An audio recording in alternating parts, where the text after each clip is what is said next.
तो दोस्तों, जिस मंदिर के पास हम हैं, ये मंदिर हर भारतीय ने, हर हिंदू भारतीय ने जरूर ही कहीं न कहीं देखा होगा। केदारनाथ। वैसे उत्तराखंड में पंच केदार हैं। प्रथम केदारनाथ स्वयं, रुद्रनाथ, तुंगनाथ, मध्य महेश्वर और कपिलेश्वर। तो यहाँ पे अब स्टोरी वहां चालू होती है पांडवों के समय से। एक्चुअली ये इस मंदिर या यहाँ पे शिवलिंग जो स्थापित है, ज्योतिर्लिंग स्थापित है। अच्छा देखिए, शिवलिंग और ज्योतिर्लिंग में अंतर क्या है पहले वो बता देता हूं। जहां तक मुझे पता है, वो शिवलिंग जिसमें शिव जी ज्योति रूप में स्वयं स्थापित है, मतलब उसमें समाहित है। उनकी जीवात्मा का एक भाग ज्योति के रूप में जिस शिवलिंग में स्थापित है उसे ज्योतिर्लिंग बोलते हैं। और ऐसे 12 ज्योतिर्लिंग हैं। उत्तराखंड में देखेंगे तो केदारनाथ, उत्तर प्रदेश में विश्वनाथ, काशी विश्वनाथ, झारखंड में जाएंगे तो देवघर में आपको मिलेंगे बाबा बैद्यनाथ। उसी तरह मध्य प्रदेश में उज्जैन में आपको मिलेंगे महाकाल और ओमकारेश्वर। फिर आप यदि महाराष्ट्र में जाएंगे तो आपको मिलेंगे त्र्यंबकेश्वर, भीमाशंकर और गृडेश्वर। फिर आगे यदि आंध्र प्रदेश जाएंगे तो आपको मिलेंगे मल्लिका अर्जुन। गुजरात जाएंगे आप तो आपको मिलेंगे नागेश्वर और सोमनाथ।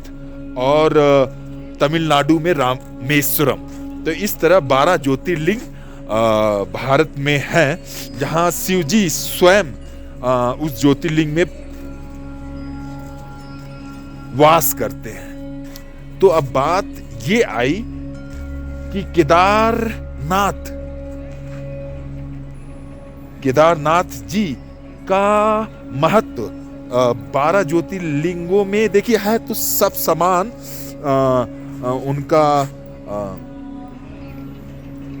पूजा अर्चना से जो पुण्य प्राप्त होता है, जो शिव जी की सानिध्य भक्तों को मिलता है, वो समान है। बट मैं पर्सनली ये मानता हूँ कि केदारनाथ का जो स्थान है, जो महत्व है, वो अपना एक अलग स्थान रखता है।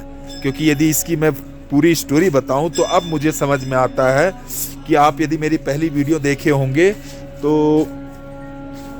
वीडियो में आपने देखा होगा कि मैं हरिद्वार के बगल कनखल गया था, दक्षेश्वर महादेव के पास।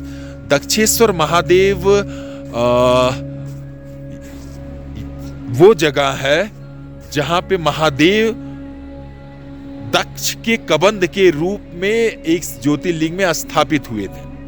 और कनखल वो जगह है जहां पे सती और पार्वती जी का शादी हुआ था। ठीक है। और बाकी वहीं पे ही सती जी शिव जी के अपमान की वजह से अपने आप को हवन कुंड में आत्मदाह कर लेती हैं। तो वो जगह हुआ। अब क्या हुआ कि अब पूरा ये होने के बाद उनके विरह में शिव जी पूरे तपस्या में चले जाते हैं।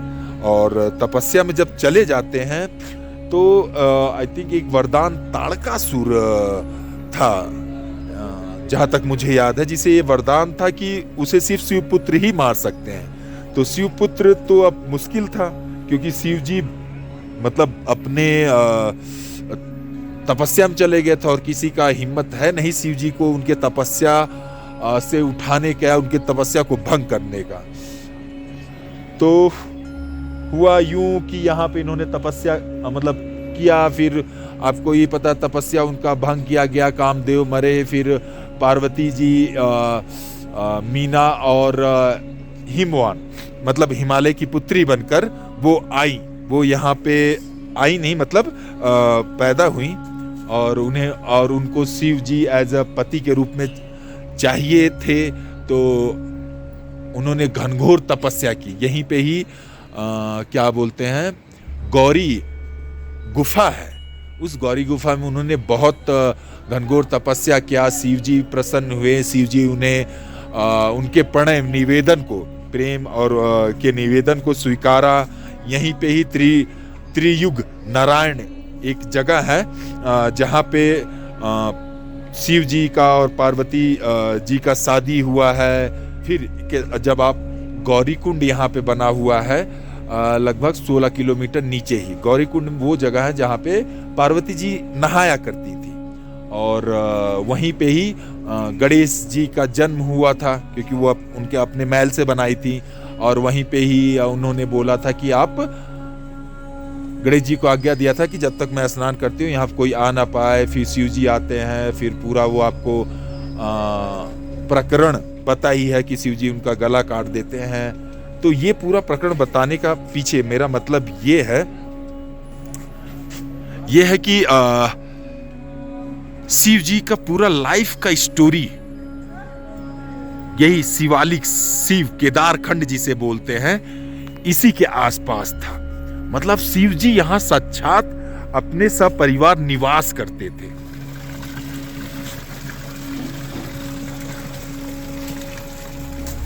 आगे की स्टोरी इस तरह बढ़ती है कि पांडव यहाँ पे आते हैं, शिव जी से मिलने और अपने गोत्रों की हत्या, वध और उनसे जो उनको पाप मिला रहता है उससे मुक्ति पाने के लिए। बट शिव जी उनसे मिलना नहीं चाहते थे, वो उनसे नाराज थे। वो इधर उधर मतलब गुप्त काशी कभी भाग गए, कभी इधर चले गए, पांडव उनके पीछे पीछे लगे रहे। तो क्या हुआ, शिव जी एक भैंसे का रूप लेकर एक झुंड में शामिल हो गए और उन झुंड को पांडवों ने देख लिया और वो पहचान गए कि शिव जी भैंसा बने हुए हैं। तो भीम ने अपने मतलब पैरों को झुंड के बीच में एक द्वार की तरह बना लिया कि उन्होंने सोचा कि शंकर जी को पार नहीं होने देंगे, इनको मतलब पैरों के बीच दबोच लेंगे। बट सारे जानवर पार हो गए, बट शिव जी नहीं आए। वो धरती के अंदर घुसने के मतलब प्रयास में थे। तभी भीम ने उनके कुबड़ को पकड़ लिया। गाय और भैंस और बैल के ऊपर जो वसा वाला कुबड़ होता है पीठ पे, उसको पकड़ लिया। उसको पकड़ा तो जो कुबड़ मतलब फिर वो भैंसा कई भागों में विभक्त हो गया। जो कुबड़ वाला था वो केदारनाथ में ज्योतिर्लिंग के रूप में स्थापित हुआ। तो इसलिए कहते हैं यहाँ पंच केदार है। जो पहला केदार है ये केदारनाथ है, जहाँ पे उस भैंसे का कुबड़ तिकोड़ करा के यहाँ ज्योतिर्लिंग है, शिवलिंग है। फिर यहाँ पे 4 और केदार हैं। तुंगनाथ जहाँ पे भुजाएं गिरी थी उस भैंसे की, मद महेश्वर जहाँ पे उसके नाभि और बीच वाला पार्ट गिरा था, कल्पेश्वर जहाँ पे उसकी जटा गिरी थी, और रुद्रनाथ जहाँ पे उसका फेस गिरा था। और आगे का कुछ भाग नेपाल में पशुपति नाथ में गिरा था। तो इस तरह से केदारनाथ जी का यहाँ पे स्थापित हुए थे केदारनाथ जी। और उसके स्टोरी के पीछे पांडव का मुख्य यदि तौर पे देखा जाए जनमानस में जो मान्यता है वो यही है। परिसर में यदि आप देखेंगे तो यहाँ पे बहुत सारे देवी देवताओं के विग्रह रखे हुए हैं।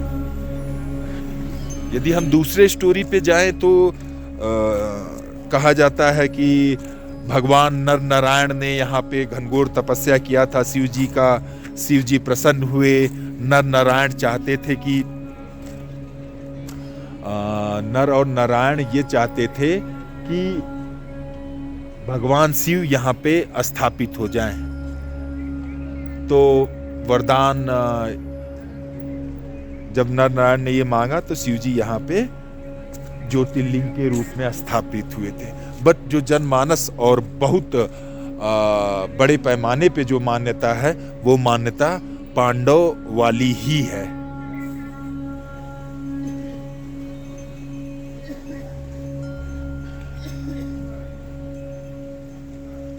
यह हमारा भीमशिला जब 2013 का आपदा आता है केदारनाथ में तो इसने इस मंदिर के रक्षण में बहुत बड़ा योगदान निभाया था।